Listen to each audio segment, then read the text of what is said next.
ในพิธีฝ่ายคารวะทอดผ้าบางสุขุนชุดพิเศษครับขออนุญาตกราบเรียนเชิญท่านนายกสุรวิทย์สินธนุ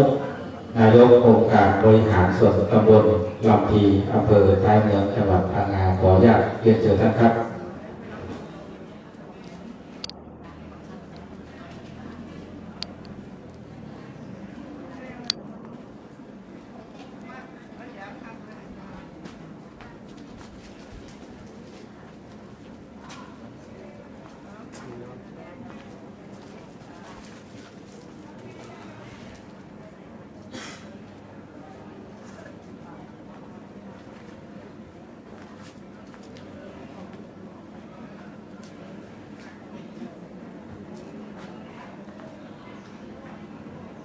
กับนิมนต์พระครูพิสิทธิ์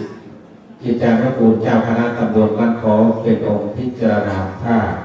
บางสุขุนชุดพิเศษขอนิมนต์ครับ